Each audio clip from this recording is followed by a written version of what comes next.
ጤና ይስጥልን አርሰናላውያን እንደምን አላችሁ? የአርሰናልን ጉዳዮች ብቻ እየተመለከትን በመንቆይበት በኢትዮ አርሰናል ቻናል ዳግም ተገናኝተናል። ቪክተር ኦስመን ወደ አርሰናል የዕለቱ ትልቁ ዜና ነው። በብዙሃን መገናኛዎች በእንግሊዝ በዋነኝነት ደግሞ እነ ቢቢሲ፣ ሰሚ ማክቤል እንዲሁም ደግሞ ማትላው የዘ ቴሌግራፉ ጻፊ በደንብ በአርሰናል በኩል ውስጥ አዋቂ የሚባሉ ጋዜጠኞች ናቸው። ዝርዝር መረጃዎችን ይዘናል። ስለ ተጫዋቹ የነገርናችሁ እንቆያለን። ከዛ ውጪ በተከላካይ ቦታ ላይ አንድ ከስፔን የሚመጣ አንድ ደግሞ ከሳውዲ አረቢያ ሊመጣ የሚችል ተጫዋችም አለ ተብሏል። የኤዝሪ ኮንሳ ጉዳይም በስፋት እየተነሳ ይገኛል። ሌሎችም ተጨማሪ የአርሰናልን የዝውውር መረጃዎች በስፋት እናነሳለን። የሚለቁ ተጫዋቾች፣ ወደ አርሰናል የሚመጡም ተጫዋቾችን እያንዳንዱን ስሞች በብዙሃን መገናኛዎች ላይ ሽፋን የተሰጣቸውን ተጫዋቾች በሙሉ እያነሳን እየነገርናችሁ እንቆያለን። የሊቨርፑልና የወጣት ተጫዋቾቹን በኩልም ደግሞ ከሊቨርፑል ሊያስፈርመው የተቃረበው ተጫዋች ያለ ጆሴፍ ቪንሴንቴ ጆሴፍ ይባላል።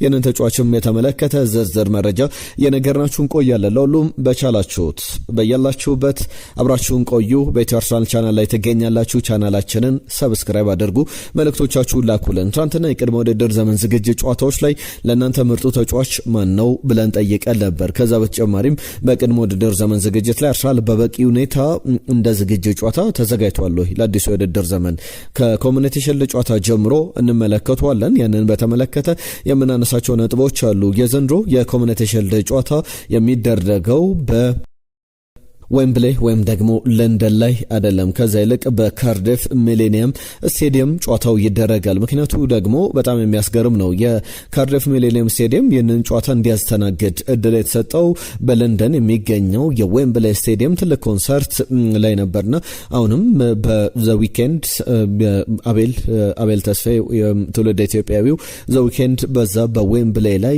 የሚያዘጋጀው ኮንሰርትን አስመልክቶ ወደ ሌላ ቦታ ጨዋታ ወደ ሌላ ቦታ እንዲዘዋወር የተደረገበት ምክንያት እንዳለ ተጠቅሷል። ቅዳሜ ዕለት ካለፈ በኋላ እሁድ ዕለት የእንግሊዝ ፕሪሚየር ሊግ የመክፈቻው መጋረጃ መግለጫው ጨዋታ የኮሚኒቲ ሺልድ መርሃ ግብር ይከናወናል። እንግዲህ ከመጋረጃው ጀርባ ምን አለ፣ በኮሚኒቲ ሺልድ ጨዋታ ምን እንመለከታለን የሚለው በአርሰናል ቤት ይጠበቃል። የበለጠ ለውድድር አመቱ የተዘጋጀውን ቡድን አርሰናል ነው አይደለም ብለን የምንመለከተበት ጨዋታ ይሆናል። እነማን በቋሚነት ሊሰለፉ እንደሚችሉ ከዚህ በኋላ የፕሪሚየር ሊግ ሲዝን ምን አይነት መልክ ሊኖረው እንደሚችልም የአርሰናልንም አቋም መልክ ሊነግረን የሚችል ጉዳይ አለ። ከ7 ቀናት በኋላ የእንግሊዝ ፕሪሚየር ሊግ ይጀምራል። የአርሰናልም የመጀመሪያ ጨዋታ ከኮቨንትሪ ሲቲ ጋር ይደረጋል። ሁሉም ዝርዝር ጉዳዮችን እየተመለከተን እንቆያለን። በቀጥታ ወደ ጉዳዮቻችን እናልፋለን።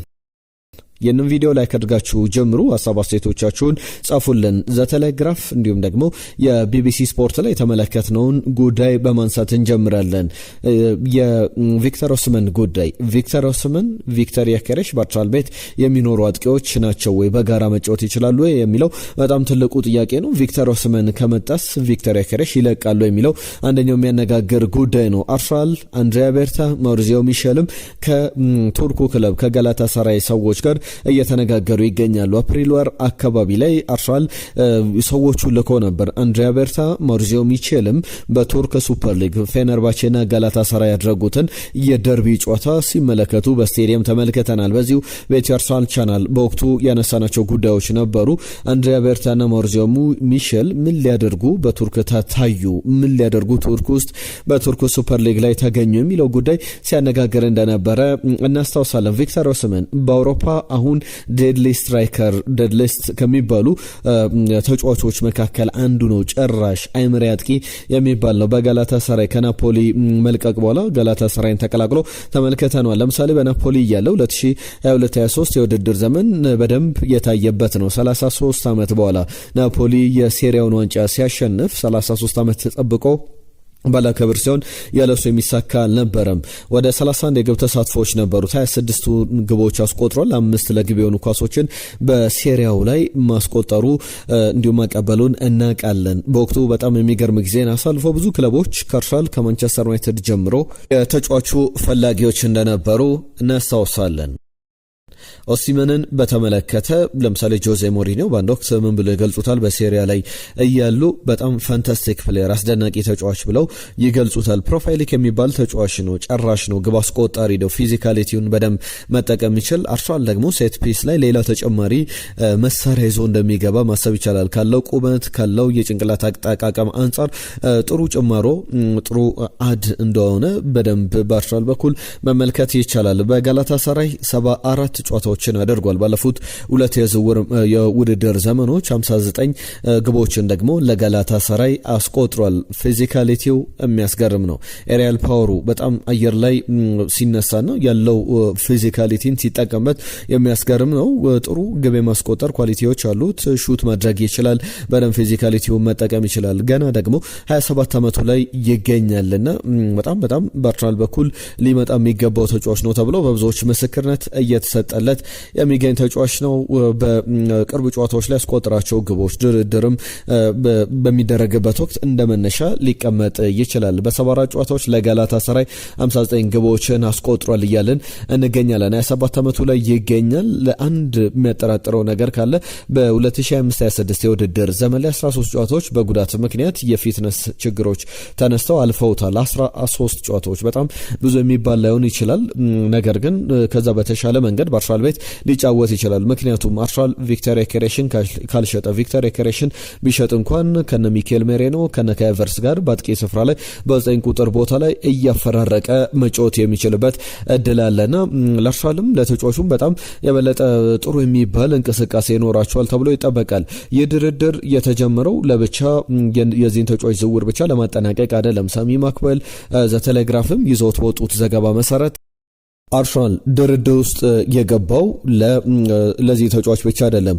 አንድሪያ በርታና ሞርዜ ሚሸል የሚደራደሩት ከቱርክ ሰዎች ጋር በጣም ጥሩ ግንኙነት አላቸውና የሚደራደሩት ገብርኤል ማርሴሊን ለመሸጥ ገብርኤል ማርሴሊን ፍላጎት እንዳላቸው ቱርኮች የቱርኩ ክለብ ጋላታሳራይ ማሳየቱ ይታወቃል። 34.8 ሚሊዮን ፓውንድ 45 ሚሊዮን ዩሮ አቅርበዋልና ይህንን ድርድር ደግሞ ለማጠናቀቅ በተለይ ደግሞ በገብርኤል ማርሴሊ በኩል ከሰምታት በፊት ፓሪስ ሰን ዠርመን ፍላጎት ነበር። ከዛ በኋላ ፓሪስ ሰን ዠርመን ወደ ሌሎች ዝውውሮች ወደ ሌሎች አጠቃላይ ፍላጎቶቹ ትኩረቱን አዙሮ ነበርና የዋኔሪም ጉዳይ ይነሳል። ኤታን ዋኔሪ 19 ዓመቱ ላይ ይገኛል። የተጫዋች በአርሰናል በደንብ እንመለከተዋለን ተብሎ ይጠበቃል። ነገር ግን አርሰናል ለተጫዋቹ በዚህ ወቅት ላይ የሚቀርቡ ጥያቄዎች ካሉ ለመቀበል ለመሸጥ ተጫዋቹንም ኤታን ዋኔሪንም ለመሸጥ ፍላጎት አለው።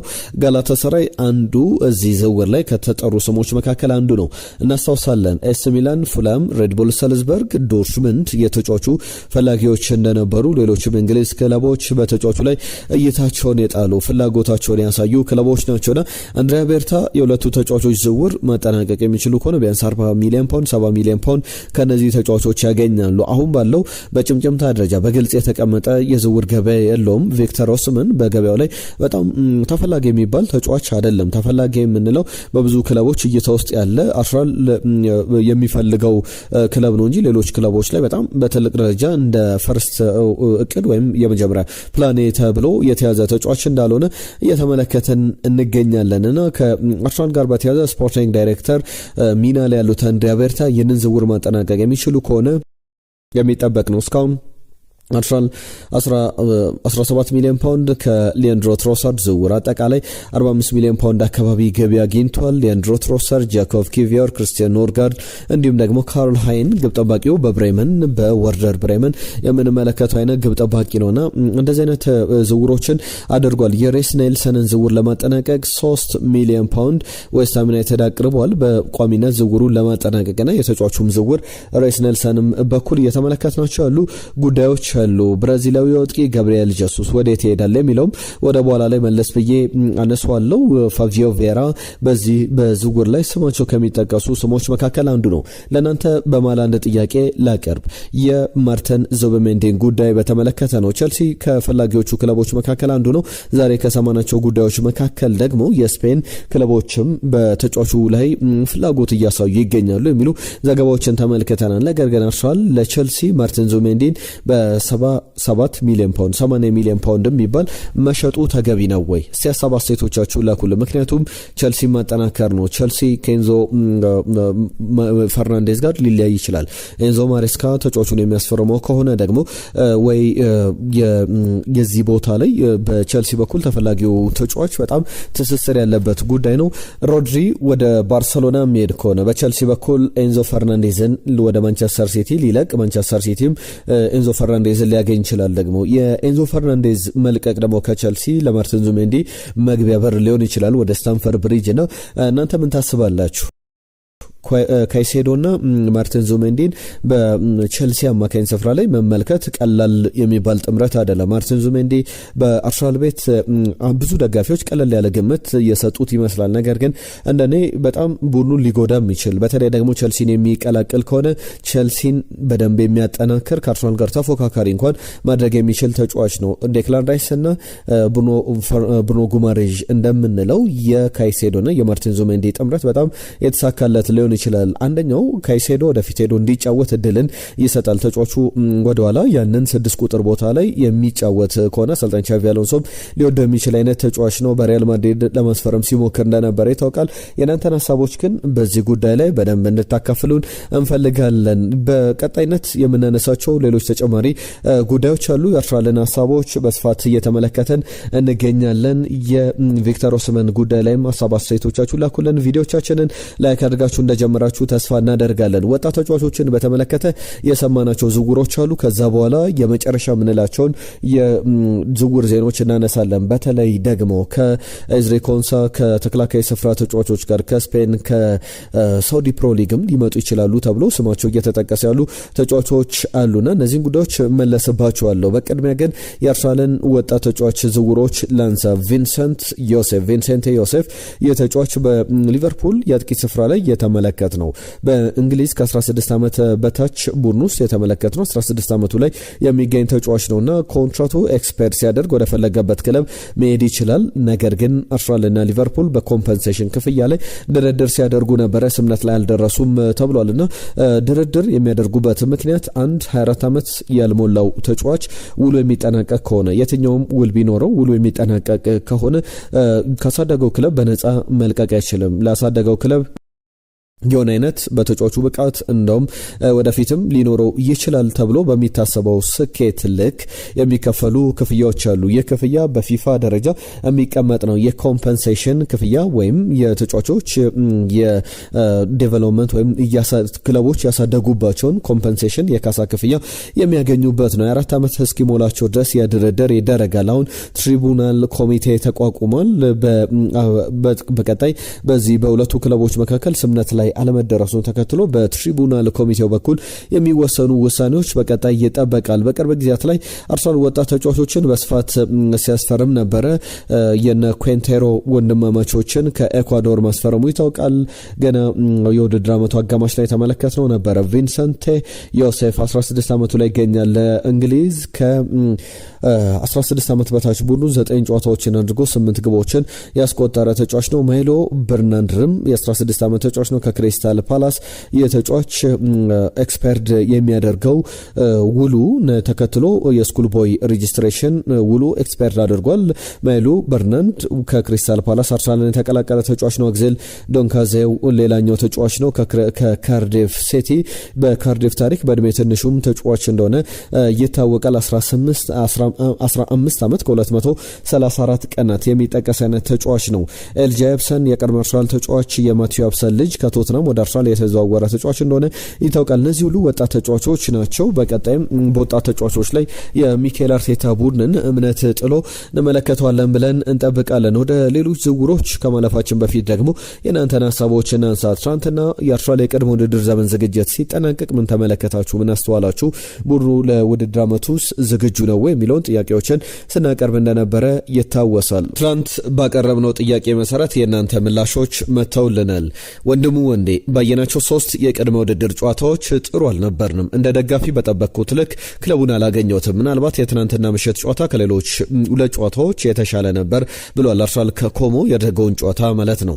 ነገር ግን አሁንም የፈጠራ ችግሮች አልተፈታም። ያገኘነውን እድል መጠቀም በተመሳሳይ ሌላኛው የቀይ መስመር ተከላካይና ፉልባክ መታየት ያለባቸው ቦታዎች ይመስሉኛል። በትናንትና ምሽቱ ጨዋታ ማርሌን እንዲሁም ደግሞ ስኬሊና ኤታን ዋኔሪ ክሪስቶስ ዞሊስም ጭምር ያሳዩት ብቃት በነይታ ተስፋ ሰጪ ነበር። ሲቲ ባለፉት 10 ዓመታት 6 ጊዜ ሊጉን ቢያሸንፈው አሁንም እየገነባን ካለው ቡድን አንጻር ከሲቲ በላይ ገናና እንደምንሆንም አልጠራጠርም። የአላንድ ምርቆች ለዚህ ማሳያ ናቸው። ሁሌም ድልና ድምቀት ለታላቁ ክለባችን የሚል መልእክቱ ልኮልናል። ከዛ በተጨማሪ ኢብራሂም ሙሐመድ በእኔ በኩል አርሰናል ከሌሎች ክለቦች የተለየ ወጣቶች በማጫወት ብቃታቸውን እንድንመለከት አድርጎናል ብዬ አምናለሁ በቀድሞ ውድድር ዘመን ዝግጅቱ ላይ ብሎናል። ሽመልስ ከካታር ሰላም እንዴት ናችሁ? አርሰናል ማርሴሊን ባይሸጥ ጥሩ ነበር፣ ግን ከተሸጠ እስከ 55 ሚሊዮን ዩሮ ቢሆን ጥሩ ዝውውር ነው። ቤሶች አንዳንድ ጊዜ አድማጮች የሚሰጡት አስተያየት ልክ አይደለም። ይኸው ውሸት ነው የሚባል ነገር ይነሳል አንዳንድ ዝውውሮች። ነገር ግን መረጃዎች የሚቀርቡት በዘፈቀድ አይደለምና አስተያየቶቻችሁን ስትሰጡ ለአድማጮች የመጣ መልእክት ነው። በሽመልስ በኩል ሽመልስ ለገሰ የአዘጋጆቹን የጋዜጠኞቹን ክብር ባልነካ መልኩ ቢሆን ይመረጣል ብሏል። እናመሰግናለን። ሽመልስ ከካታር ዶሃ የጻፈልን መልእክት ነው። ዩሱፍ መሐመድ ማርሎን ሶሎሞን የኔ ምርጡ ተጫዋች ነው በቀድሞ ውድድር ዘመን ዝግጅቱ ላይ ብሎናል። ሁሴን እኔ አርሰናል የፕሪሚየር ሊጉን ይቆጣጠራል የሚባለው ፈጽሞ አልቀበለውም። ሁልጊዜም ግዢ ላይ የሚያጠነጥን ቡድን ነው። ጭራሽ በዚህ ክረምት እቅድ ራሱ ይዞ የመጣ አይመስለኝም። እስኪ ለምሳሌ ሳሊባ ተጎርቶ እስካሁን ምንም አላስፈረሙም። ካሁን በኋላ ብናስፈርም ለመልመድ 4 ሳምንታት በትንሹ ይወስዳል ብሎናል። ሙባረክ ሐሰን እንዲሁ የጻፈልን መልእክት አለ። አርሰናል ሁሌም በዝውውር ጉዳይ ላይ ለደጋፊው እጅግ አስጠሊታ ለበሽታ የሚጥል ቡድን ነው። አርሰናል እንኳን ዋንጫ ቶፕ 6 የሚጨርስ ቡድን አይደለም ብሏል። ነገር ግን ሙባረክ ሐሰን የጻፈልን መልእክት እንግዲህ ትክክል ነው ብለን አናስብም። አርሰናል ለዋንጫ ከሚገመቱ ቅድሚያ ከሚሰጣቸው ቡድኖች መካከል አንዱ ነው ብለን በደንብ በግልጽ ማንሳት እንችላለን። ለሁሉም እነዚህን ጉዳዮች በእናንተ በኩል የመጡ መልእክቶች ናቸው። ዛሬም ባነሳናቸው ጉዳዮች ላይ ጻፉልን። ስለ ቪክተር ኦስመን መልእክቶቻችሁን ልትልኩልን ትችላላችሁ። ከዛ ተጨማሪም ሌሎችም ያነሳናቸው ጉዳዮች አሉ።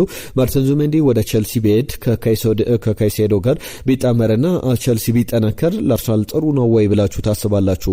ሀሳብ አስተያየቶቻችሁን ላኩልን። በቀጥታ ወደ ሌሎች ጉዳዮቻችን አልፈናል። አንደኛው የኤዝሬ ኮንሳ ጉዳይን የተመለከተ ሀሳብን ማነሳለሁ። ከዛ አስቀድሜ ግን ጋብሪኤል ጀሱስን በተመለከተ እየተነሱ ያሉ ጉዳዮች አሉ። ጋብሪኤል ጀሱስ በናፖሊ በጥብቅ እየተፈለገ ያለ ተጫዋች እንደሆነ ይታወቃል። ናፖሊን በተመለከተ ትናንትና ፋብሪዚዮ ሮማኖ ይዞት የወጣው ዘገባ አለ። ሮሜሎ ሉካኩን ሽጧል። አሁን ቀጣይ ተረኛ ደግሞ ሌላ ተጫዋች ሽጦ በቀጣይ ጋብሪኤል ጀሱስን ካርሰናል ቢያንስ እስከ 15 ሚሊዮን ፓውንድ ለተጫዋቹ ለመክፈል ፍላጎት አለው የሚሉ ዜናዎችን ሰምተናል። ከኤዝሬ ኮንሳ ጋር በተያያዘ ዳግም አርሰናል ወደ ተጫዋቹ ንግግር ተመልሷል። በቀድሞ ውድድር ዘመን ዝግጅት ላይ የአርሰናል ቆይታውን አድርጓል። በተከላካይ ስፍራ ላይ ክፍተቶች እንዳሉ እናንተም አድማጮች ያነሳችኋቸው ሀሳቦች አሉ። እኛም የተመለከትናቸውን ጉዳዮች ባለፉት ጊዜያት ላይ ስናነሳ ነበር። አርሰናል እንደ ወትሮ ጠንካራ የመከላከል አደረጃጀት እንደሌለው ተመልክተናል። ሚኬል አርቴታ ግን ከተጫዋቾች ጋር መምጣትና ለመምጣት ጋር በተያያዘ ሙሉ ስኳዱን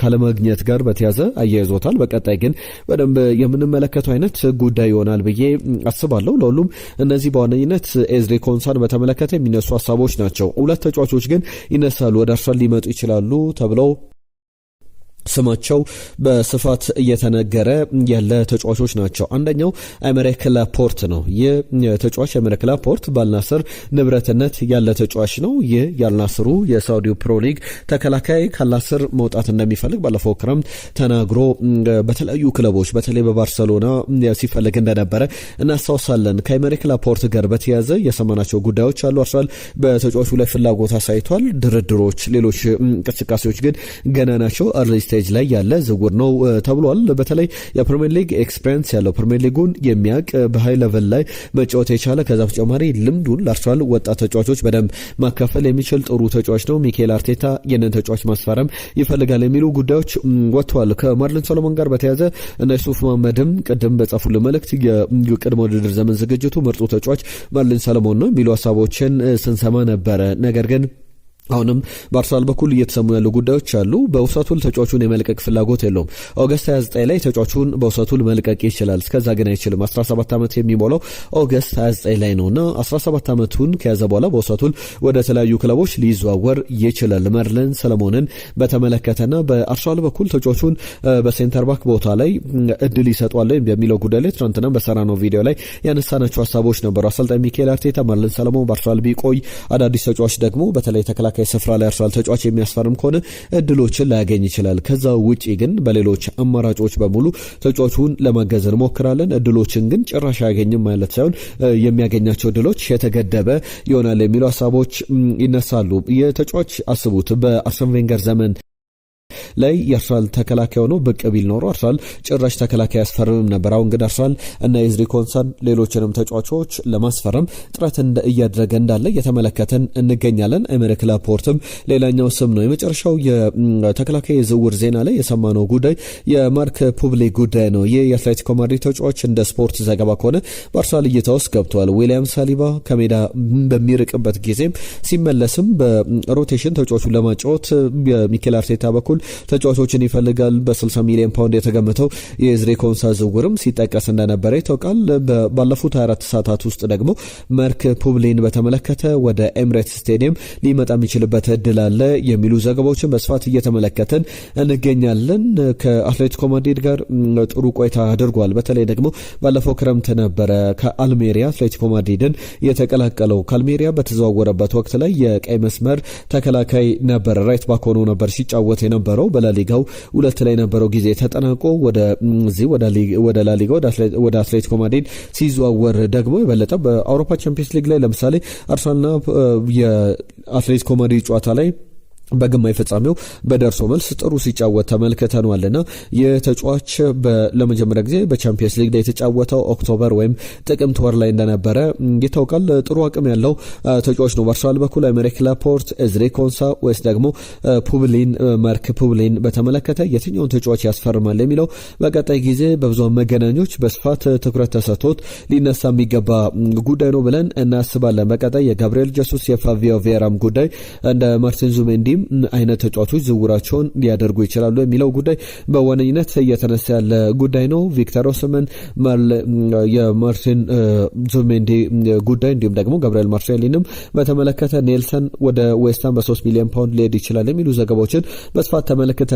ሁሉም ክቡራትና ክቡራን ስፖርታዊ ጉዳዮቻችን እነዚህን ይመስሉ ነበር። በኢትዮ አርሰናል ቻናል ላይ አዳዲስ ሰበር ዜናዎችን ይዘን እንመለሳለን። አሁን የቪክተር ኦስመንን ጉዳይ እንዳነሳ ነው ሁሉ ሌሎች አዳዲስ የአርሰናል ዝውውሮች በሚኖሩ ሰዓት ላይ በዚህ ወደ ኢትዮ አርሰናል ቻናል ብቅ ብላችሁ ጎራ ብላችሁ መረጃዎችን ማግኘት ትችላላችሁ። የዛሬ እነዚህ ላይ ያበቃን። ቻናላችንን ሰብስክራይብ፣ ይህንን ቪዲዮ ላይክ አድርጉ። ለአብሮነታችሁ ለሰጣችሁን ጊዜ በሙሉ ከልብ እናመሰግናለን።